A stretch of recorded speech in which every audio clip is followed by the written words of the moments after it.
좀 덜 춥죠? 좀 여전히 힘이 없네요. 옆에 분한테 한번 이야기하시죠. 사랑합니다. 축복합니다. 네. 다시. 앞에만 하고 뒤에는 안 하세요. 자, 사랑합니다. 축복합니다. 진짜 사랑하고 축복하시죠?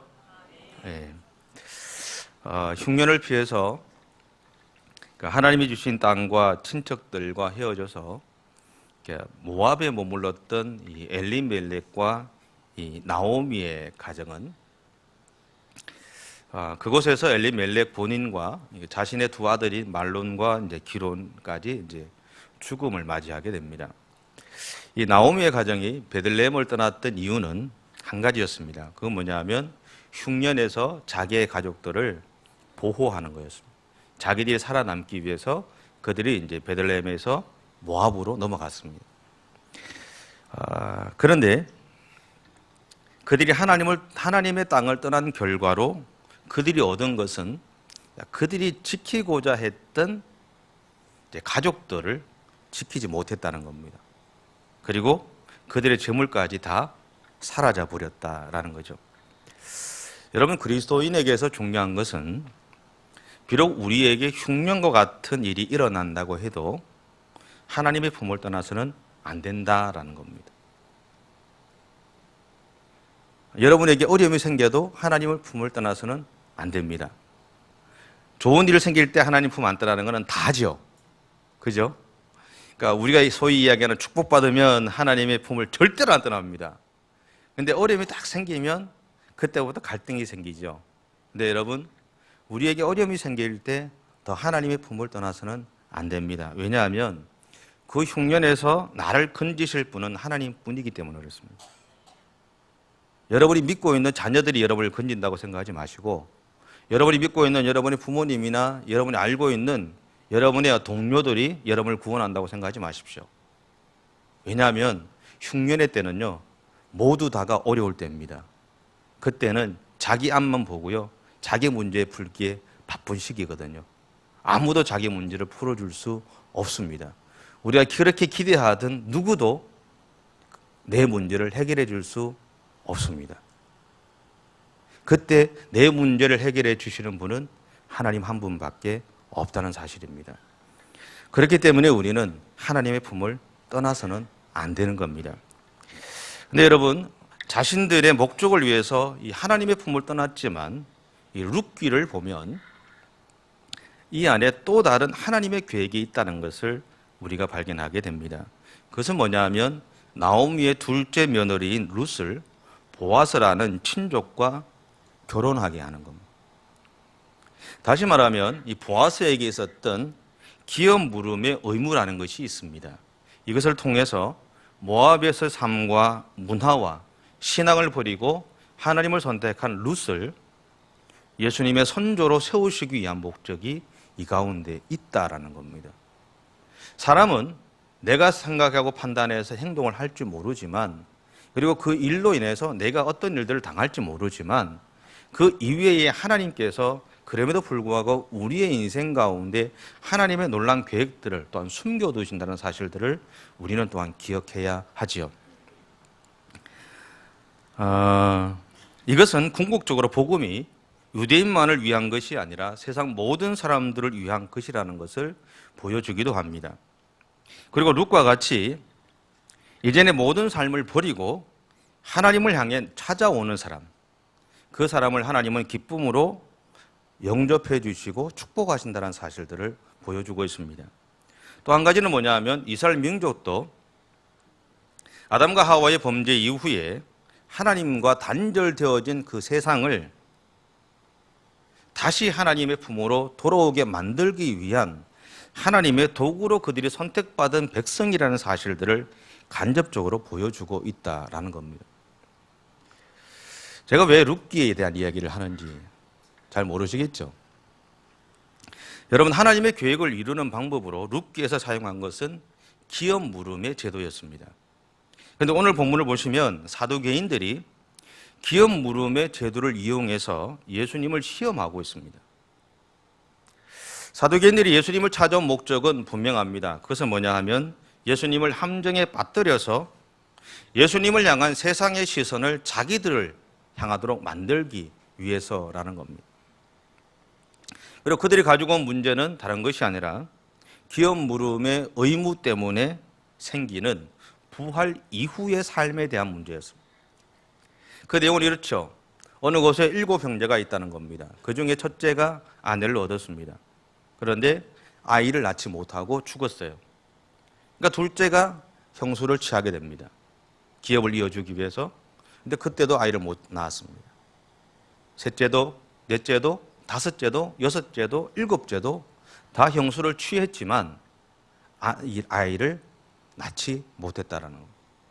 이 7명의 형제가 다 죽고 나서 이 여자도 죽음을 당하게 됩니다. 그렇다면 나중에 천국에 갔을 때 이 사람이 누구의 아내가 되는가라는 거죠. 여러분, 누구의 아내가 될까요? 누구의 아내가 돼야 맞을까요? 뭐 성경 내용 아니까 성경적인 대답하지 마시고 한번 생각해 보세요. 누구의 아내가 되는 게 맞을까요? 맞이. 에? 맞이가. 에. 그거는 천국 가서 알아보십시오. 여러분, 그런데 아이러니하게도요, 이러한 질문을 했던 이 사두개인들은 부활도 믿지 않았고 천사의 존재도 믿지 않았다는 거예요. 이 사두개인들에게 있어서 관심은 뭐냐면 현재 자신들의 삶에서 그러니까 하나님을 경험하고 자신들의 삶을 잘 살아가는 거였습니다. 그러니까 현재를 잘 살아가는 거예요. 현재를 아주 기똥차게 잘 살아가는 게 자기들의 관심사였어요.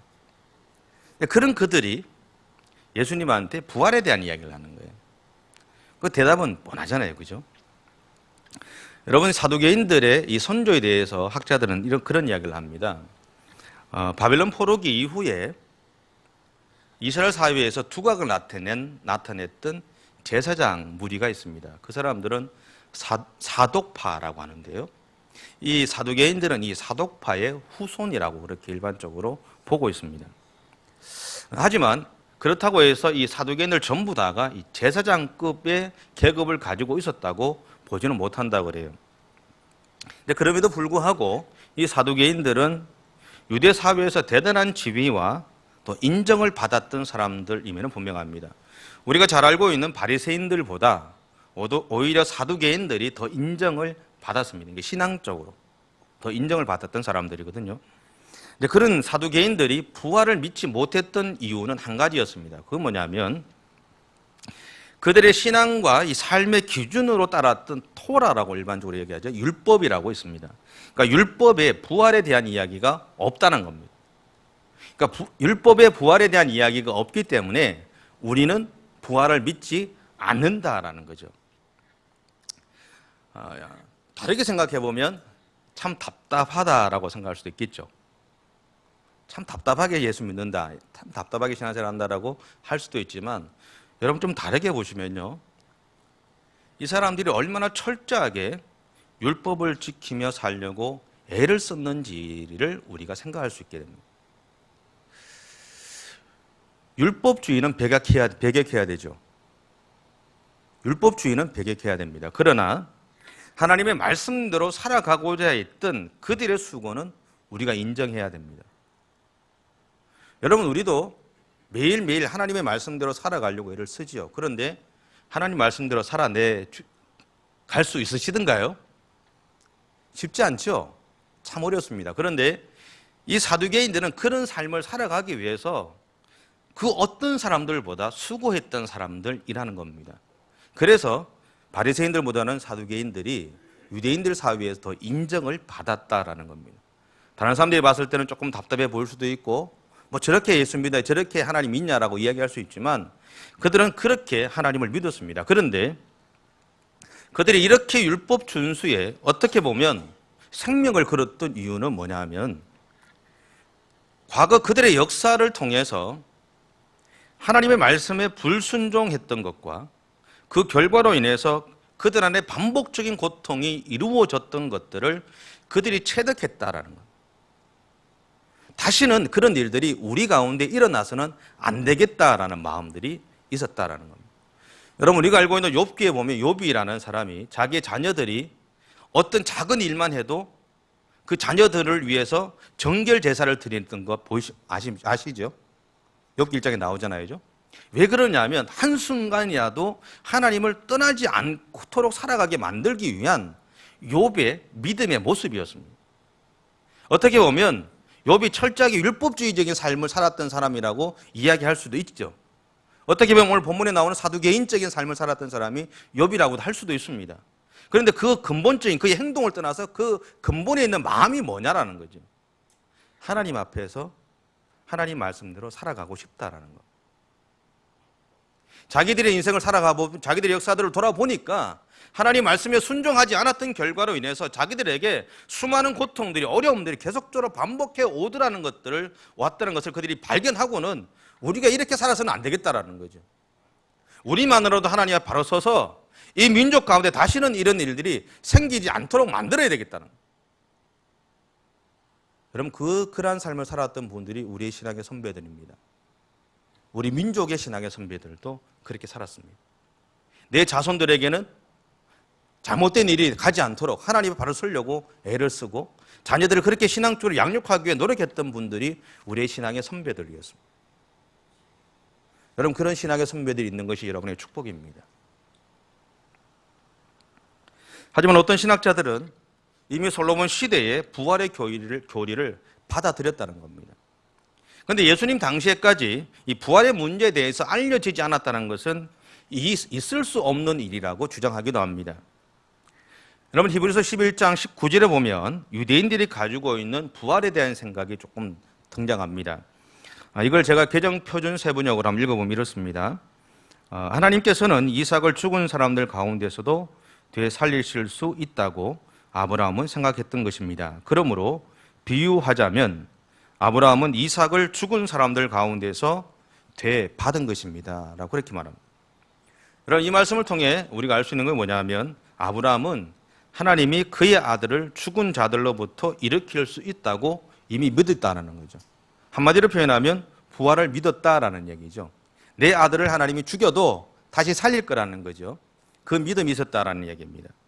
그런데 히브리서가 후대에 기록되어졌고 또 이미 예수님이 전하는 복음을 접했기 때문에 이 히브리서 기자가 아들을 바치라는 하나님의 음성에 순종했던 이 아브라함이 이미 부활에 대한 생각을 가지고 있었던 것으로 보았을 수도 있습니다. 그러나 학자들은 예수님 당시에 사두개인들을 제외한 모든 유대인들이 일반적으로 부활에 대해서 믿고 있었고 또 알고 있었다라고 그렇게 보고 있습니다.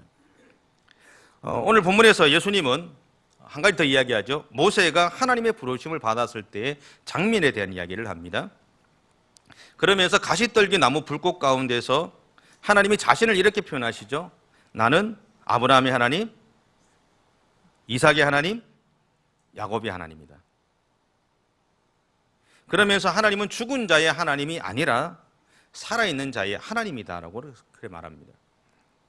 이것을 바탕으로 해서 어떤 학자는 하나님은 죽은 사람들이 아니라 살아있는 사람들과의 관계를 살아있는 사람들과 관계를 가지신다라는 신학적인 결론을 내리기도 합니다.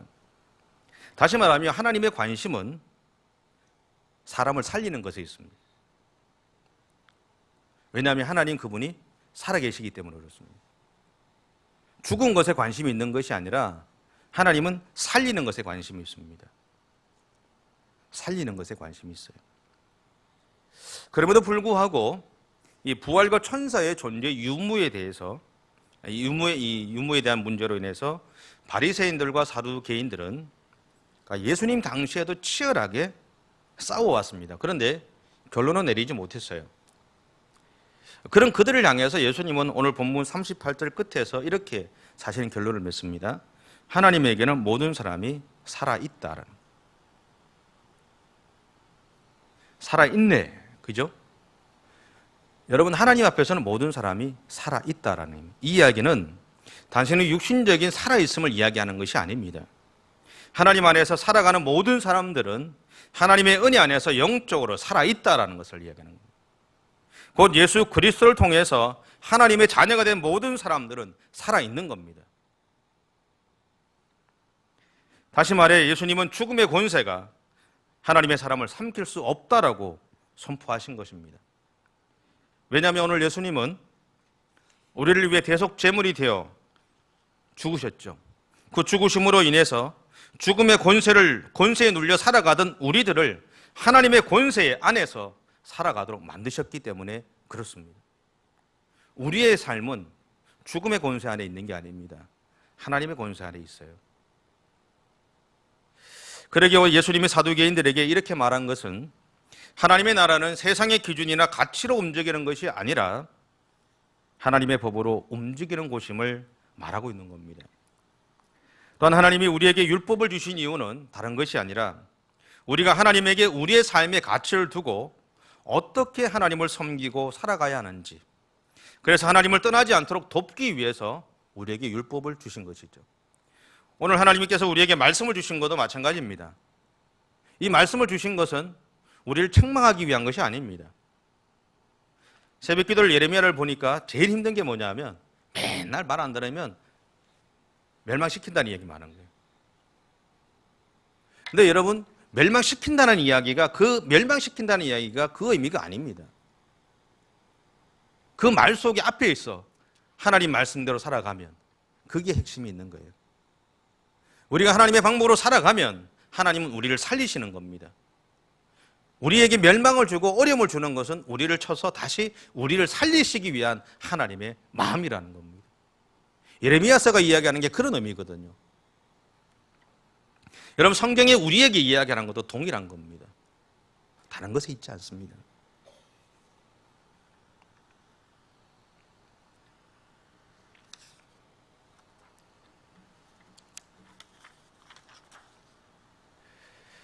그런데 우리는 우리가 가진 그 기준을 때때로 하나님에게도 적용할 때가 있습니다.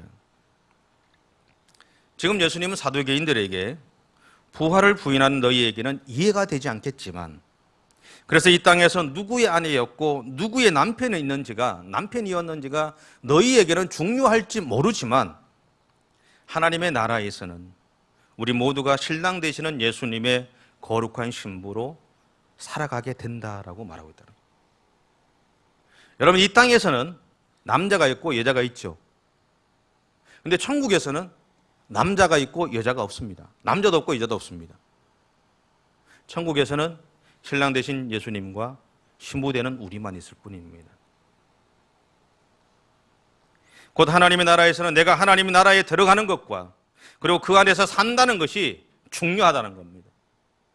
이 땅에서는 내가 얼마를 가지고, 내가 무엇을 가지고, 내가 어떤 아내를 가지고 어떤 남편을 가졌는지, 어떤 자녀가 가졌는지가 중요할지 모르지만 하나님의 나라에서는 그것이 중요하지 않다는 겁니다. 하나님의 나라에서는 내가 예수 그리스도 그분의 신부가 되어졌다라는 것이 중요하다라는 겁니다. 그러므로 여러분, 모든 사람은 하나님과의 관계 속에서 살아가게 되어 있습니다. 아니, 하나님 안에서 살아있는 겁니다. 그리고 하나님과의 관계 안에 있는 사람은 비록 육신적인 죽음을 맞이하긴 하겠지만 천국에서 영원한 삶을 살게 됩니다. 꼭 마치 장례식 설교하는 것 같죠? 여러분, 이렇게 결론을 내리면서도 제 안에서 떠나지 않았던 것이 하나 있습니다. 그것은 뭐냐면 사두개인들의 궁극적인 목적은 예수님을 해하기 위함이었습니다. 맞죠? 예수님을 실족하기 위한 것이 사두개인들의 목적이었습니다. 그런데 그들이 오늘 예수님에게 기업 물음과 부활의 문제를 함께 가지고 온 근본적인 이유는 또 하나 있지 않는가라는 생각입니다. 그것은 뭐냐 하면 이것이 그들이 가지고 있는 최고의 난제였다라는 겁니다. 수없이 바리새인들과 싸웠지만 해결하지 못했고 이해가 되지 않죠. 바리새인들은 부활이 있다, 자기들은 부활이 없다, 토라에 없지 않냐, 토라에 없어도 있지 않냐, 맨날 싸우지만 팽경선이잖아요. 이해할 수 없지 않습니까? 그렇다면 왜 사두개인들은 죽음에 대해서만 관심이 있었을까? 그 고민들을 해보게 됐어요. 부활이 없다고 하기 때문에 그들이 생각하는 것은 죽음밖에 없잖아요. 여러분 사실 우리도 죽음에 대해서 관심이 많죠. 왜냐하면 우리가 언젠가는 죽기 때문에 그렇습니다. 그래서 우리 중에는 죽음에 대해서 준비 기도를 하고 계시는 분들도 아마 많이 계실 겁니다. 이처럼 죽음의 문제는 우리가 이 땅에서 살아가는 동안은 계속해서 고민해야 하는 겁니다. 하지만 예수님은 죽음에 집중해서 하나님의 나라를 보지 못하는, 그리고 죽음의 문제에 갇혀서 하나님의 마음보다는 자신들의 안위를 챙기게 바빴던 사두개인들을 향해서 무슨 이야기를 하느냐 하면 하나님의 나라에 대한 이야기를 하고 있다는 겁니다. 이 땅에서 삶에 대해서 이 땅에서 이렇게 잘 살았는데 당신이 이야기하는 부활의 문제가 있다면, 부활의 삶이 있다면 거기서는 이 땅의 삶과 그 삶은 어떻게 다릅니까? 라는 이야기. 믿을 수 없다는 이야기잖아요. 죽음의 문제조차도 해결하지 못하는 우리가 어떻게 부활에 대한 문제를 해결합니까? 라는 얘기죠. 그럼 우리는 죽음의 문제를 해결할 수 없습니다. 그렇죠? 부활의 문제도 우리가 해결할 수 없습니다. 그것은 하나님의 몫입니다.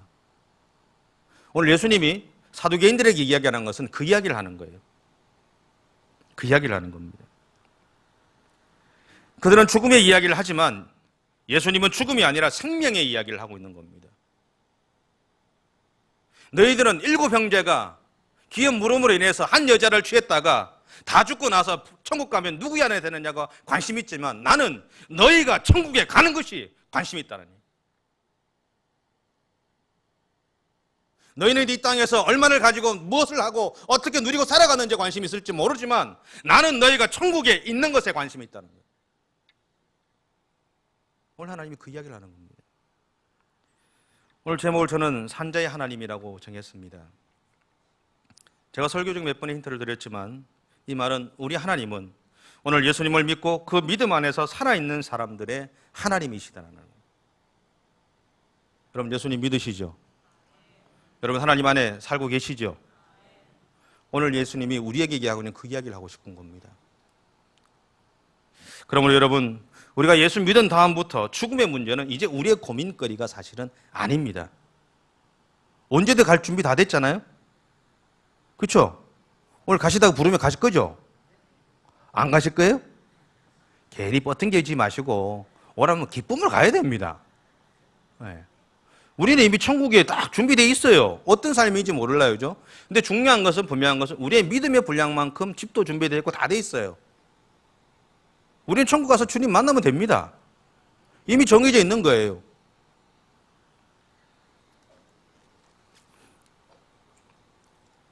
그럼에도 불구하고 세상은 여전히 우리로 하여금 죽음의 문제로 고민하게 만들죠. 만듭니다. 그런데 여러분, 그래도 우리는 오늘 주님이 우리에게 하시는 이 음성을 들었으면 좋겠어요. 하나님은 죽은 자의 하나님이 아니라 살아있는 자의 하나님이다. 그러게 여러분, 우리의 신앙은 죽은 것이 아닙니다. 지금도 살아있는 생명을 가지고 있는 신앙입니다. 살리는 신앙이에요. 죽은 신앙이 아닙니다. 살아있는 신앙입니다. 그리고 죽으면 끝나는 것이 아니라 천국에서 계속적으로 이어져가는 신앙입니다. 여러분 여기서의 신앙이 끝나는 것으로 끝내 생각하지 마십시오. 천국에서 여러분의 신앙이 계속적으로 이어지게 되어 있습니다.